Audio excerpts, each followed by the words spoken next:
Hi, my name is Harry McCardell, and I'm here with a former teacher of mine, Mr. Foley, who is the faculty spotlight. So, Mr. Foley, how did you arrive at St. Augustine Prep?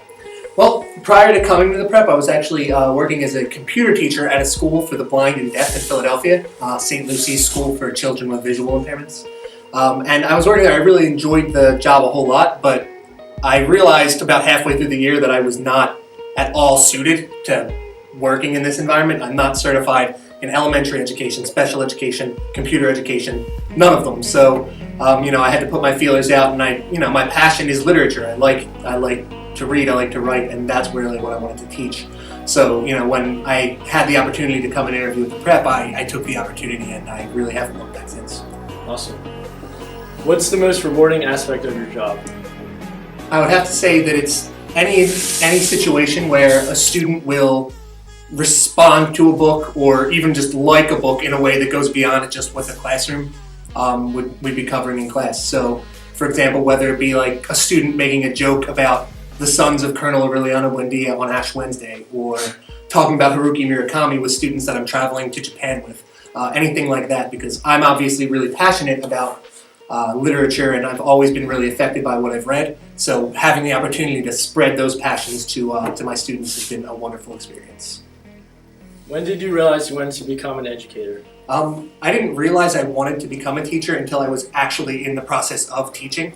My bachelor's degree is in English, and for 3.5 to 4 years of my undergraduate career, I was adamantly refusing anyone who said, "Hey, you want to be a teacher, right?" No, absolutely not. Then I got to my senior year, and I had a pretty serious panic attack when I started to wonder about what I was going to do with the rest of my life. Fortunately, I had an education professor for a sociology class that I was taking at the time, and I sat down and talked with him, and he convinced me to try education. So I applied to LaSalle's graduate education program and ended up getting my degree in secondary ed, which is not how I would recommend anyone go about deciding what they want to do with the rest of their lives. It was more of it was almost on a whim. It's like, I need a job, this will get me a job. So that's what I did. And it wasn't until, I think, the second summer of grad school, they bring children into LaSalle, and we spend 2 weeks teaching them. And I did a unit on creative writing with a group of middle schoolers. And it wasn't until I was actually in front of those students teaching them that I realized, okay, I didn't make a horrible mistake. I'm in the right place. And from then on, I really kind of have embraced it, and I've realized it's something I was actually meant to do. Could you walk us through your typical day? Yeah, absolutely. I live in Philadelphia. I've lived there my whole life. So my day starts with an almost hour-long commute to the school, which actually I really enjoy because it gives me the opportunity to listen to plenty of audiobooks, which for me is a really big thing. I actually got into audiobooks because of my commute to the school. I usually get here around 7:30. I'm in my room for the half an hour before the day starts. I'm available to talk to students if they want to come in, help with class, or even just to chat. Over the course of the day, I teach 4 sections of world literature, and then 8 sections of logic and comprehension broken up so that I only see one of them a week. At the end of the day, I work over at the buses. Sometimes I hang out for a little bit after school if there's activities or if a student needs to come and see me. And then in a couple of weeks, as you know, winter track will start up, and then my afternoons will be taken up with practices and meets and things like that. Speaking of logic and comprehension, how did you become to creating it? Okay, so basically, when they changed the SAT this past March, they revamped the test.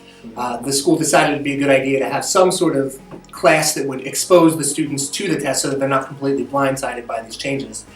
So over the course of about 6 months prior to the school year beginning, Ms. Krogman and I were working on this class and kind of figuring out the ins and outs of how we were going to run it. The one thing that we really wanted to focus on is that because standardized tests are something that are kind of a hot button issue in education, we really didn't want to slam kids in their grades if they weren't necessarily excellent standardized test takers. So we really tried to focus on making this a class that was more about effort and self-improvement than just how good you are at taking a standardized test. And so now essentially the way the class works is the students see me once a week for reading and writing and essay help, and then they go see Ms. Krogman once a week for help with the math section of the test.